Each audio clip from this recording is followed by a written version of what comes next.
Hello friends, जय हिंद, राधे राधे। तो स्वागत है आपका अपना यूट्यूब चैनल एजुकेशनल नॉलेज पे।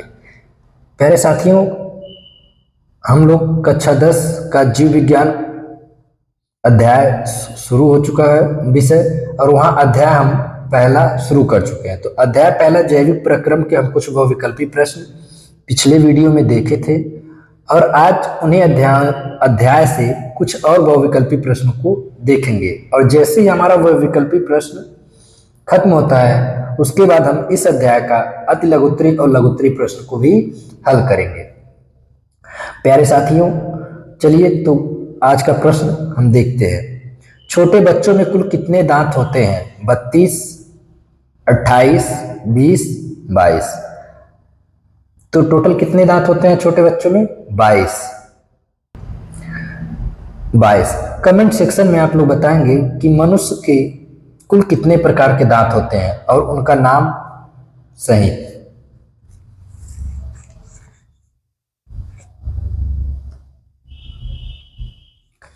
संवहन ऊतक के रूप में पाए जाते हैं एपिडिडामिस, जाइलम, फ्लोएम, बी और सी। तो संवहन ऊतक में जाइलम और फ्लोएम पाया जाता है। ऑप्शन नंबर डी, बी और सी दोनों। मछलियों में उत्सर्जी पदार्थ क्या है? अमोनिया, यूरिया, यूरिकम, एमिनो अम्ल। तो मछलियों का जो उत्सर्जी पदार्थ होता है, जो उनके शरीर से निकलता है, वो क्या होता है? अमोनिया होता है।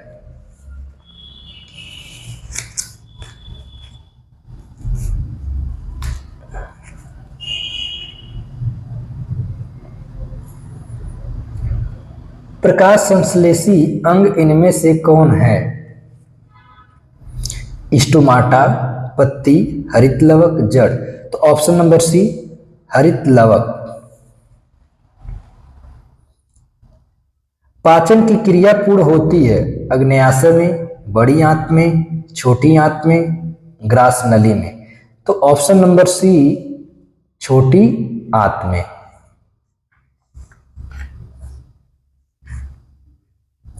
सीरम कहलाता है फाइब्रिनोजिन सहित प्लाज्मा, फाइब्रोनोजिन रहित प्लाज्मा, प्रोनोम्बिन रहित प्लाज्मा, प्रोथोम्बिन सहित प्लाज्मा। तो सीरम जो होता है वह फाइब्रिनोजिन रहित प्लाज्मा कहलाता। Option number B is the correct answer. प्यारे साथियों, देखिए ये क्वेश्चंस बहुत ही मेहनत से एक एक प्रश्नों को ढूंढ ढूंढ करके लाया गया है। तो उम्मीद कर सकते हैं कि आप लोग भी हमारे क्लास को बहुत ही ईमानदारी से और अच्छे से देखेंगे और मेहनत और लगन से पढ़ेंगे। रेजिन किस पौधे का उत्सर्जी पदार्थ है? बबूल, कनेर, पीपल, चीड़। तो रेजिन जो होता है वह चीड़ के पौधे का होता है। Option number D is the correct. जल तथा लवणों का परिवहन हमेशा होता है एक दिशी, द्विदिशी, बहुदिशी, इनमें से सभी। तो ऑप्शन नंबर डी, जल का जो लवण होता है उसका परिवहन हमेशा एक दिशी, द्विदिशी, बहुदिशी, यानी इनमें से सभी आंसर सही है। Option number D.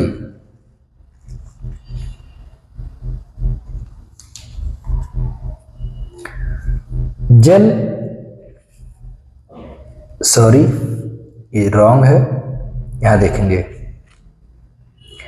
Brain haemorrhage का मुख्य कारण है, जो ब्रेन हेमरेज होता है उसका मुख्य कारण क्या है? हृदयघात, पक्षाघात, हाइपोटेंशन, हाइपरटेंशन। तो ऑप्शन नंबर सी, हाइपोटेंशन, यानी ब्रेन हेमरेज जो होता है वह किसके कारण होता है? हाइपोटेंशन के कारण होता है। उम्मीद करते हैं कि ये सारे प्रश्न आप लोग को बहुत अच्छे से समझ में आ रहे होंगे, और ये बहुत ही यूनिक तरह के प्रश्न हैं। मुख गुहा में आहार के कौन से भाग का पाचन होता है? प्रोटीन का, वसा का, स्टार्च का, न्यूक्लिक अम्ल का? तो ऑप्शन नंबर सी, स्टार्च का।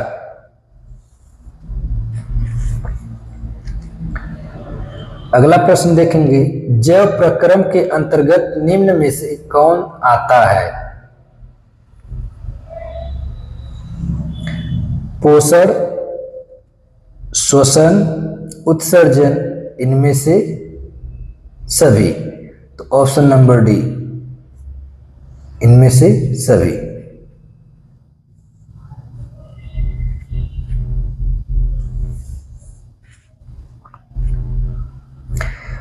आमाशय में अनपचे भोजन को क्या कहते हैं? चाइल, काइन, काइलोमाइक्रोन, उपरोक्त सभी?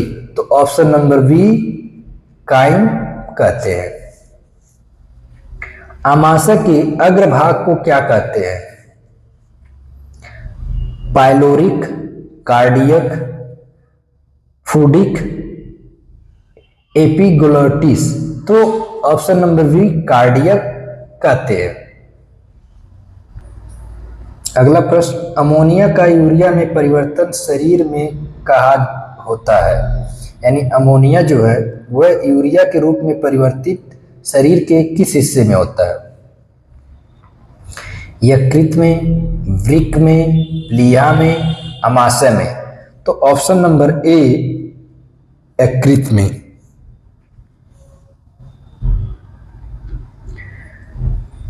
भोज्य पदार्थ का परिवहन किससे द्वारा होता है? किसके द्वारा होता है?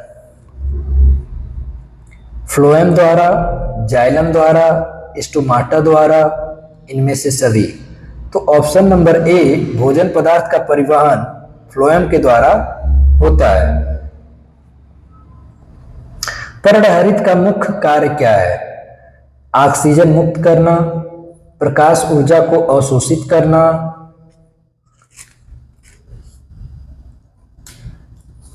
प्रकाश ऊर्जा को अवशोषित करना, C2O यानी कार्बन डाइऑक्साइड मुक्त करना, जल का अवशोषण करना? तो ऑप्शन नंबर बी, प्रकाश ऊर्जा को अवशोषित करना होता है।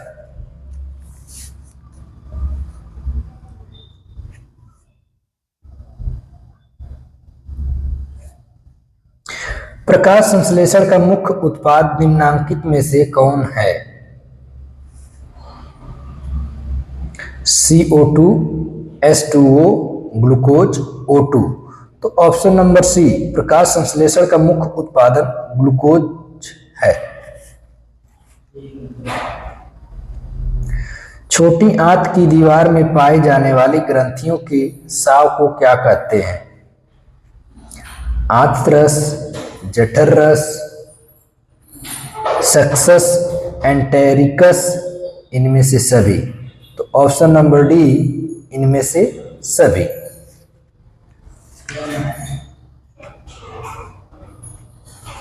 किण्वन के फलस्वरूप कितने एटीपी का निर्माण होता है? एटीपी क्या होता है? ऊर्जा। 36 एटीपी, 38 एटीपी, 2 एटीपी, 4 एटीपी? तो ऑप्शन नंबर सी, 2 एटीपी।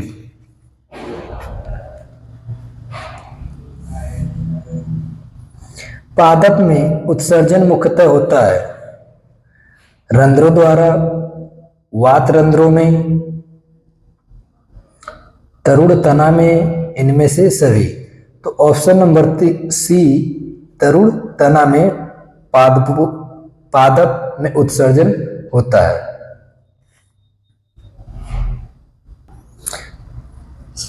अगला प्रश्न देखेंगे,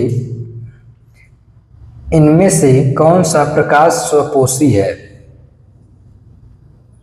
सभी हरे पौधे, कुछ शैवाल, ए और बी दोनों, इनमें से कोई नहीं? तो प्यारे साथियों, यहाँ ऑप्शन नंबर सी, ए और बी दोनों। अगला प्रश्न, अमीबा में भोजन का अंतर्ग्रहण किसके द्वारा होता है? कोशिका द्वारा, सीलिया द्वारा, कूटपाद द्वारा, गुदा द्वारा। तो ऑप्शन नंबर सी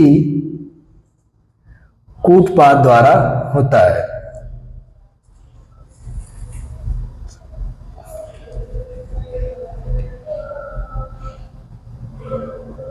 अगला प्रश्न, छाया में पनपने वाले पौधे को क्या कहा जाता है?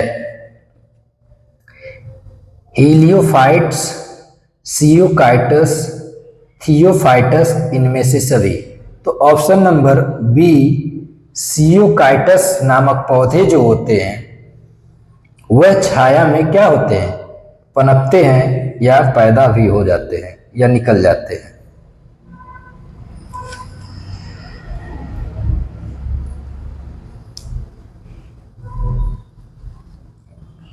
छोटी आंत भोजन के पाचन में किस रस की भूमिका निभाती है? पित्तरस, अग्न्याशी रस, आंतरस, इनमें से सभी। तो ऑप्शन नंबर डी इनमें से सभी।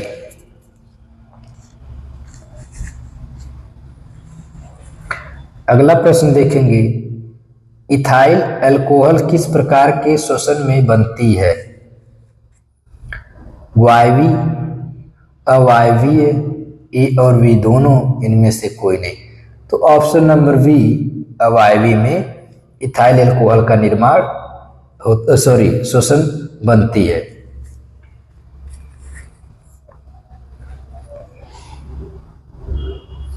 निम्नांकित में से कौन सा एंजाइम लार में पाया जाता है?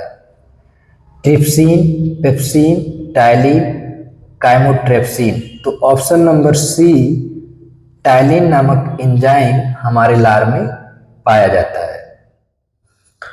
प्यारे साथियों, अगर आप हमारे चैनल को पहली बार देख रहे हैं हमारे वीडियो को, तो इस चैनल को सब्सक्राइब जरूर करिए और इसी से रिलेटेड आपको वीडियो हमेशा मिलता रहेगा। उम्मीद करते हैं प्यारे साथियों कि ये सारे प्रश्न आपको समझ में आ रहे होंगे। तो ऐसा ही वीडियो पाने के लिए आप लोग हमारे चैनल पर हमेशा बने रहने के लिए हमारे चैनल को सब्सक्राइब जरूर करिए। चलिए अगला क्वेश्चन देखते हैं। सड़ी गली चीजों पर पोषित होने वाले पौधे को क्या कहते हैं या क्या कहलाते हैं? परजीवी, मृतजीवी, परपोषी, स्वपोषी। तो ऑप्शन नंबर बी मृतजीवी। अगला प्रश्न, ऊर्जा उत्पादन के लिए कोशिका प्राय किसका उपयोग करती है? ग्लूकोज, अमीनो अम्ल का, वसा अम्ल का, सुक्रोज का। तो ऑप्शन नंबर ए ग्लूकोज का।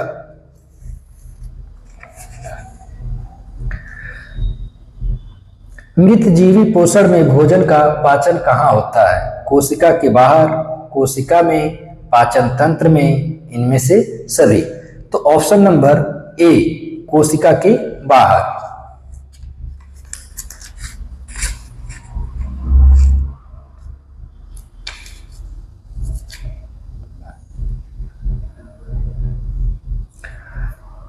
वह प्रक्रिया जिसके द्वारा मनुष्य श्वास ग्रहण करता है तथा छोड़ता है उसे क्या कहते हैं?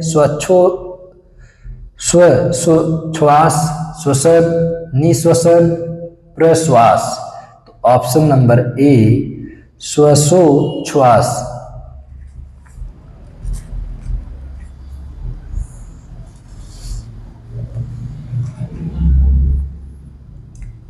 स्टोमोटा या स्टोमाटा के किस कोशिका में क्लोरोफिल पाया जाता है? द्वार कोशिकाएं, सहायक कोशिकाएं, ए तथा बी दोनों, इनमें से कोई नहीं। तो स्टोमाटा द्वार कोशिकाओं में क्लोरोफिल पाया जाता है। Option number A is the correct answer.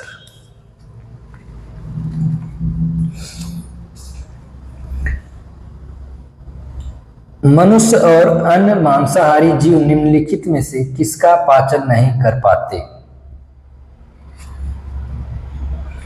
Protein, cellulose, वसा, इनमें से सभी। तो ऑप्शन नंबर बी सेलुलोज। मांसाहारी जीव सेलुलोज का पाचन नहीं कर पाते। निम्न में से परजीवी पादप का उदाहरण क्या है? बैक्टीरिया, कष्टकूटा, विषाणु, कवक। तो देखिए परजीवी पादप का जो उदाहरण है वह कष्टकूटा है। Option number B is the correct.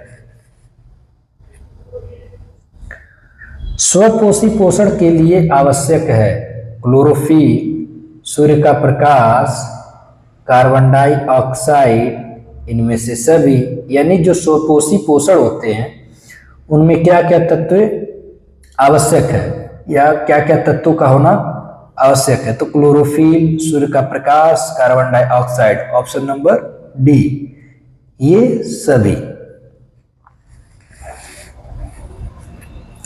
निम्न में से कौन पोषण की विधि है? स्वपोषण, श्वसन, परपोषण, ए एवं सी दोनों।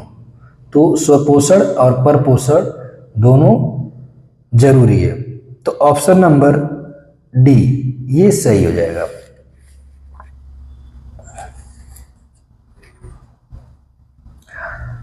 आंत कहाँ से स्रावित होता है? अमाशय, छोटी आंत, बड़ी आंत, मुख गुहा।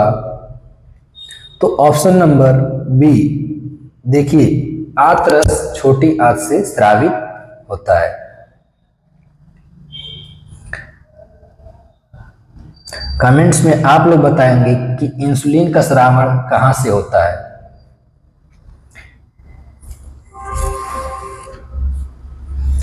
पित्तरस भोज्य पदार्थ का विखंडन करता है। प्रोटीन, वसा, carbohydrate, vitamin. Option number B वसा। यह भोजन के हानिकारक बैक्टीरिया को नष्ट करता है। श्लेष्मा, पेप्सिन, हाइड्रोक्लोरिक अम्ल, पेप्टोन। तो ऑप्शन नंबर बी पेप्सिन।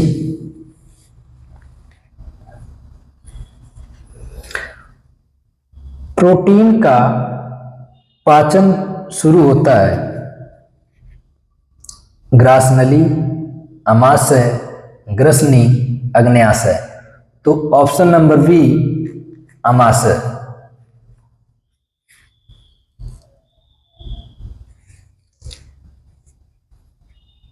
बड़ी आंत का पिछला भाग क्या कहलाता है? कोनल, मलाशय, सीकम, इनमें से कोई नहीं। तो ऑप्शन नंबर बी मलाशय। तो ये हमारे कुछ 40 बहुविकल्पी प्रश्न थे। प्यारे साथियों, आज का क्लास ये कैसा लगा आप लोग कमेंट्स करना ना भूलें, और चैनल पर नए हैं तो चैनल को सब्सक्राइब जरूर करिए, लाइक शेयर करना ना भूलें। धन्यवाद। ज़्यादा से ज़्यादा पढ़ाई करिए और ईमानदारी से मेहनत करें, क्योंकि आपका संघर्ष ही आपको सफल बना सकता है। बाकी कोई इसके अलावा और मूल मंत्र नहीं है। धन्यवाद।